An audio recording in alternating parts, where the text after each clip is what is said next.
Hello, my brothers and sisters. I want to share with y'all a word that the Lord has brought to me out of the book of James, chapter 8. It reads, "But Jesus went to the Mount of Olives. Now early in the morning he came again into the temple, and all the people came to him, and he sat down and taught them. Then the scribes and the Pharisees brought to him a woman caught in adultery. And when they had set her in the midst, they said to him, Teacher, this woman was caught in adultery in the very act. Now Moses in the law commanded us that such should be stoned. But what do you say?" This they said, testing him, that they might have something of which to accuse him. But Jesus stooped down and wrote on the ground with his finger, as though he did not hear. So when they continued asking him, he raised himself up and said to them, "He who is without sin among you, let him throw a stone at her first." This was Jesus speaking. And again he stooped down and wrote on the ground. Then those who heard it, being convicted by their conscience, went out one by one, beginning with the oldest even to the last. And Jesus was left alone. And the woman standing in the midst, when Jesus had raised himself up and saw no one but the woman, he said to her, "Woman, where are those who accusers of yours? Has no one condemned you?" She said to the Lord, "No one, Lord." And Jesus said to her, "Neither do I condemn you." I'm going to stop that verse right there. Jesus does not condemn us even when we pass through sin. What that woman was going through, going through was in the time of darkness when she was caught. Imagine you being shamed and condemned by people around you, being in a state of darkness and the state of like no one is there, right? But in this verse, I'm going to try to pay attention to John. We're going to go back to John 1:15, but I'm going to read to y'all something real fast. One of the highest forms of worship is obedience and letting God work in your life. John 3:30 declares, "He must increase, but I must decrease," meaning we must become less sure of ourselves and start seeing the Lord as greater. And us by doing so, we start to worry less about our life, and we start to have confidence and hope and reverence and refuge into the Lord that He's taking care of ourselves. We are being taken care of, right? In Isaiah 60, verse 1 and 2, it reads, "Arise, shine, for your light has come, and the glory of the Lord is risen upon you. For behold, the darkness shall cover the earth," which is darkness over our earth right now, "and the deep darkness the people. But the Lord will arise over you, and his glory will be seen upon you." What this verse is saying, that the Lord can rise over anything.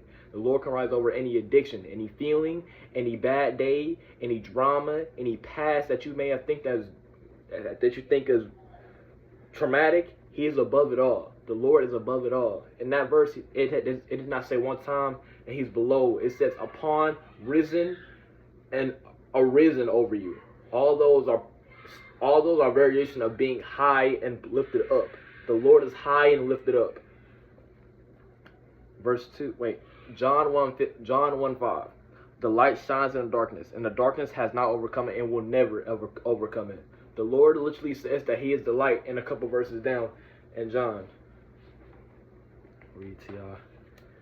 It goes on to say in verse 12, "Then Jesus spoke to them, saying, I am the light of the world. He who follows me shall not walk in darkness, but have light of life." Jesus describes himself as the lamp of life. We ourselves travel through a dark time, especially in this age where we're in the last hours of our age and our era.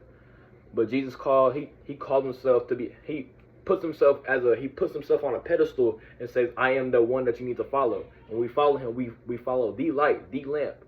Jesus, like he literally says in a couple of chapters before, that he is the way, the light, the way, the truth, and the life.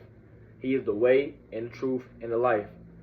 Really take those words in the deep. The Lord is the way, the truth, and the life. When we follow those three things, we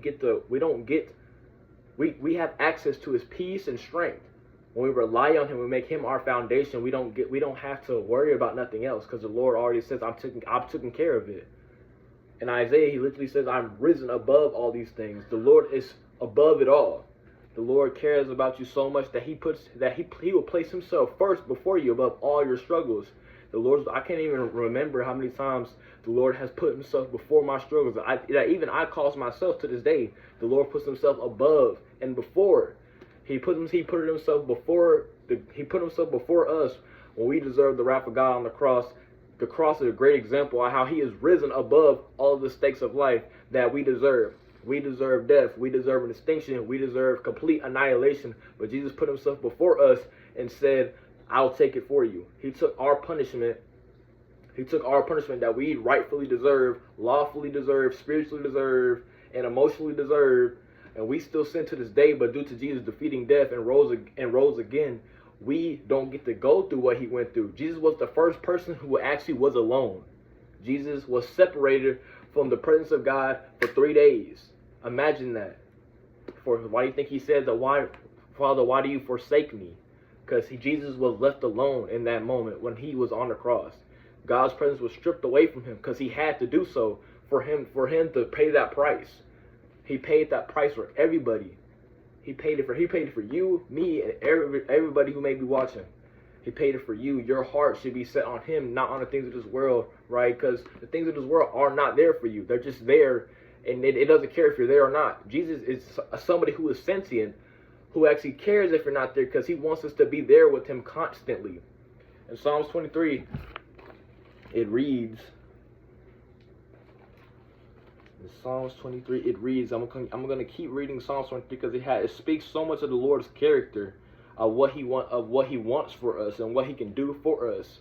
In verse 1, the Lord is my shepherd, I shall not want. Like I said before, if we put our reverence and our foundation in the Lord, we don't really need anything. And I can explain this thousands of times, but it's for you actually putting in the effort and the heart posture to put the Lord first.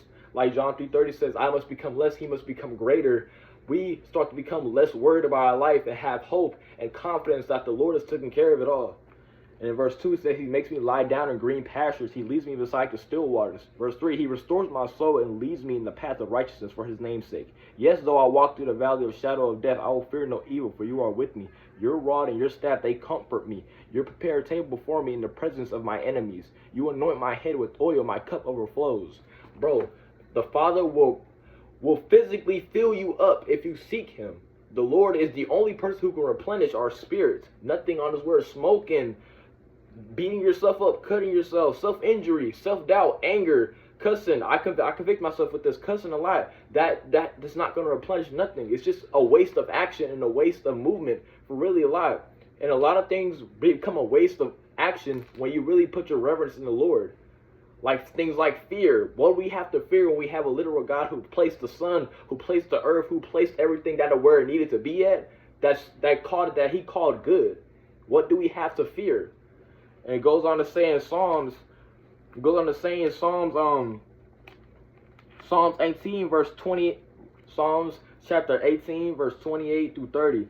For you will light my lamp. The Lord my God will enlighten my darkness. For by you I can run against a troop. By my God I can leap over a wall. This verse brings this, what this psalmist is saying saying if we put our, for him, he put his trust in the Lord, he felt like he can jump over a wall. That's confidence and that's hope. And that's acknowledgement of who the Lord is. When we really take acknowledgement of who the Lord is, we get to have so much confidence in what we do. Like even your regular abilities, but then we get to have grace and we get to have gratefulness of what he has gave us, right?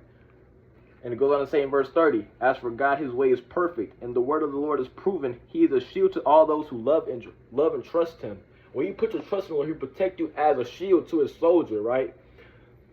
There is not one shield that actually falters, but the Lord never fails, so he will not shatter upon you. He will not leave you. He will not forsake you. He's going to love you, and he's going to protect you from all those. He literally, in Psalms 23, it literally says you will prepare a table in front of my enemies.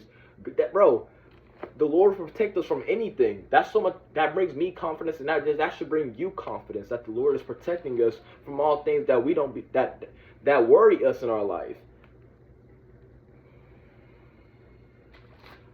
What I think this message, what this should teach us about Jesus is that he places himself above all of everything. And us having reconciliation in this, we shouldn't worry about anything. It's a short message, but I hope this spoke to y'all. I'll be blessed.